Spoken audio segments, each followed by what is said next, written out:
Hey everyone, this is Anna here.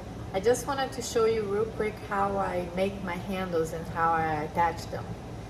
I pull them, but it's not pulled right on the piece. So I do it separately and then I let it dry a little bit and then I attach it. So I'll show you that. So I just got a piece of clay that I had already, kind of like this shape. So I'm just squeezing it a little bit just so to give a start. And then I just put a little bit of water and pull. That's what I'm saying. I pull it. It's a pull handle, but not attached like most potters do. I never like to do it that way. I always try, I always do this method of attaching it separately. And my handles are a little bit different. They don't look like they're part of the mug. They look a little bit separated, so you see that it was attached. And I just like how the glaze looks, you know, when you do it that way. So anyways, it doesn't take much to just pull it, kind of shape it how wide you want. That's what I try to do. And for my mugs, I don't like them to be too wide. And because I work with porcelain for so long, I like them a little bit on the thinner side. Not too thin, but maybe about a little bit over a ½ inch wide, close to 3/4 of an inch, I would say. So this is about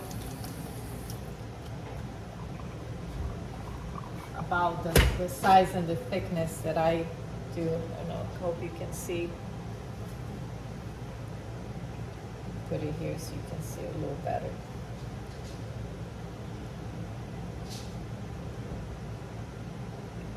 That's about the size and the thickness that I use. And then what I do is just go like this, pinch it, and I just let it dry in this shape right here. I put it right, I'll show you in a second. So this is the freshly made one, but you can see the shape. So I do put something in here for them to prop it up more. I just don't have it now since I already had these ones made. And I always make an extra 1 or 2 handles. So if I only have one mug, I would make 2, just so I can decide on the shape. And I just made 4 mugs, so I had 1 extra just in case if one doesn't work out or if I don't like the shape, I had an extra one. And this one is just the one that I just showed you. So I like for my handles to be the placement of the handle. That's important, right? I don't like my handles to be way on top here because I dried them. As soon as I finish making it, I dry them upside down. So if they stick out too far, I can't dry them upside down. And by drying them upside down, I am avoiding the cracks that happen sometimes because of gravity, right? If you dry your mugs with the handles are like this, gravity is pulling this handle away from your mug. Now if you dry them, if you dry it this way, gravity is pulling down, but it's because of the where it was attached, it avoids the crack. That's how it works. So I hardly have cracks at all on all my handles because of the drying. And I learned this trick way back. So I used to get a lot of cracks, and once I learned that, I start making my handles and putting that upside down to dry, and never had that problem again.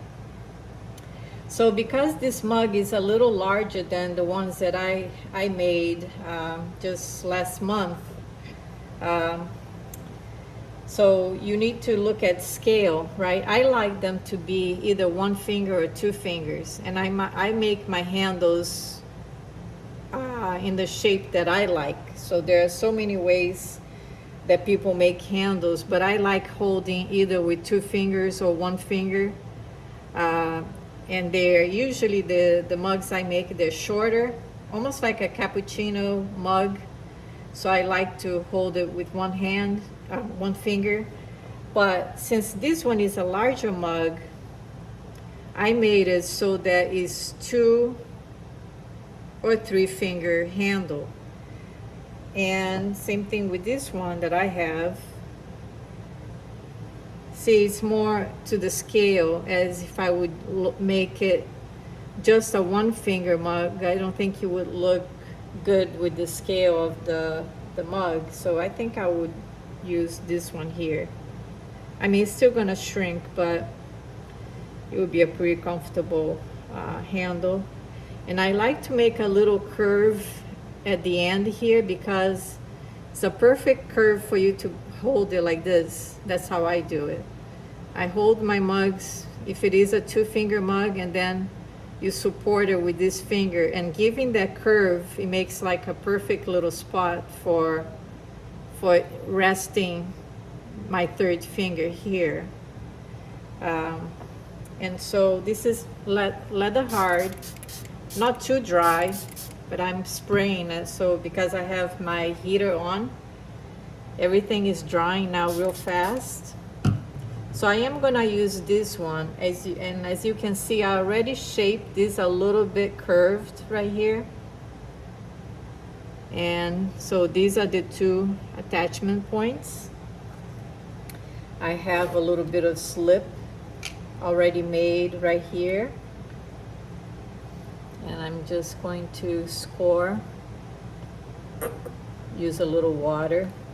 Sometimes if it is soft enough, I just use water alone. This time I use slip because these mugs have been sitting on my cabinet now, drying for a while. I just keep spraying them. So it's a little bit on the drier side, more dry than what I'm used to. So now I see the placement. I like to be a little bit down, not too high, almost in the middle.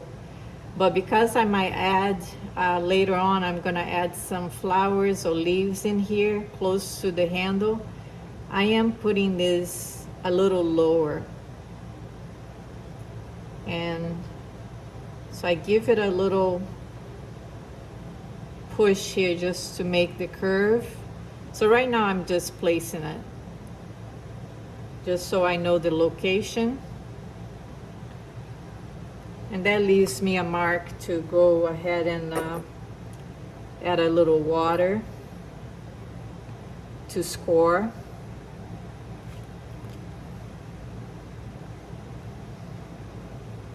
And then add some slip. And this stoneware is a brownstone, speckled brownstone clay from High Water Clay, which is a real nice, a little darker speckled brown than the standard 112. It's a little darker than that. Oh, not this one. Have to pay attention here. So that's gonna be here and here. So I know now where to attach. That was the location where I looked earlier. You always wanna take another look and make sure it is straight. And then I lay it like this and put my hand inside and really give it a good press. Turn it this way so you can see. I'm gonna put this handle elsewhere. Just be out of the way. You see that slip being squeezed out? That's what I want.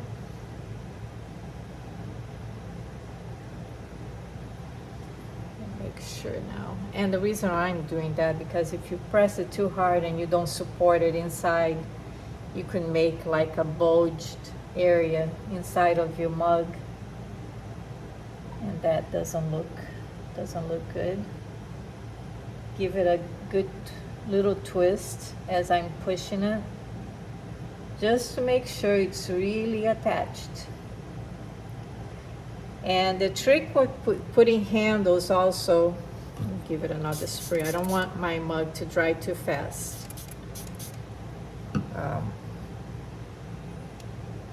Another trick to the handle and the mug is to have your handle and the mug almost at the same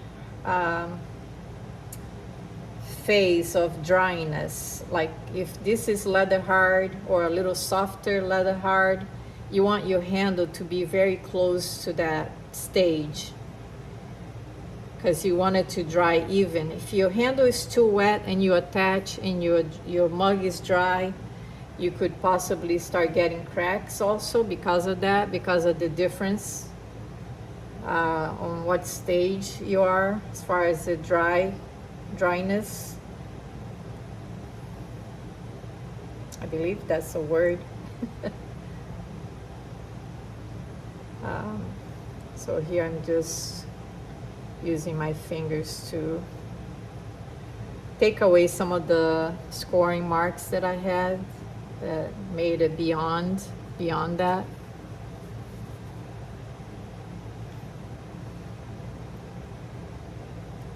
And then I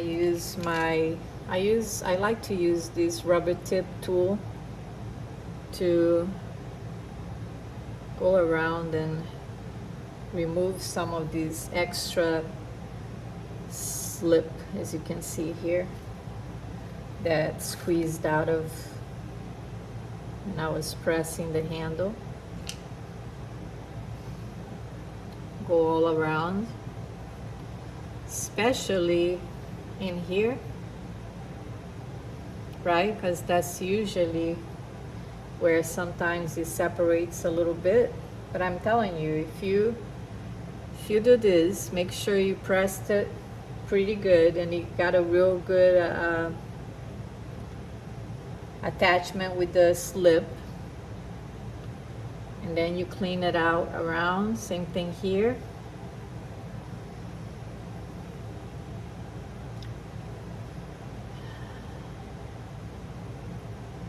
And then that's the curve that I told you I like, and this is just a preference of, you know, my own preference. I like to give it a little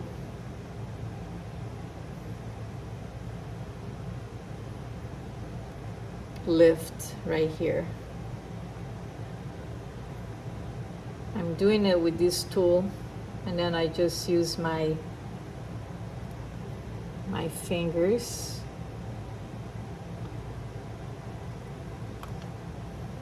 to raise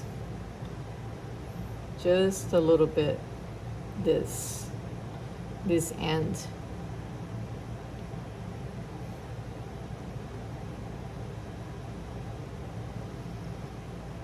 And some people just like to smear that to make it all one body with your mug, and I'm the opposite. I want it to look separated.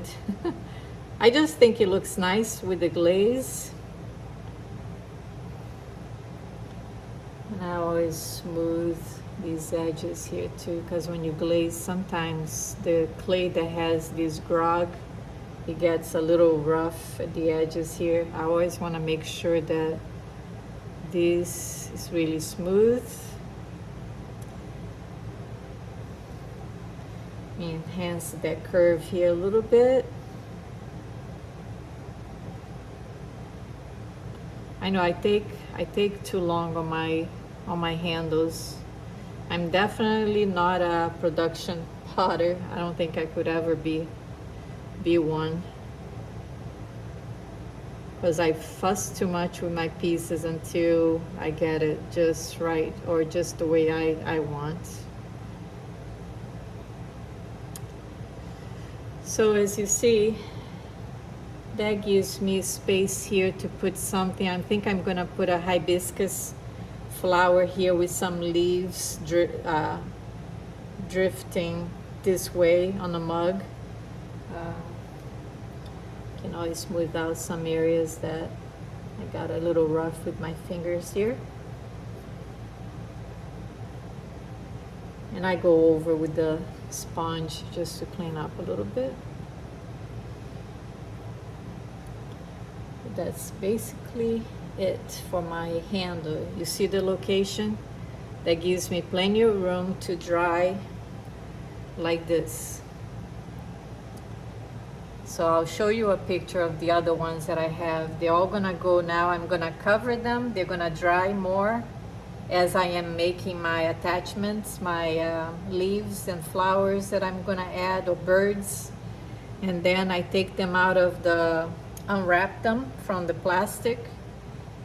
They're still gonna be at this stage, but this would have had time to settle a little bit and rest, so I won't be so afraid of touching it that, you know, it will crack or anything like that. So I just like to leave it upside down for a little while just to make sure that the attachments are really there.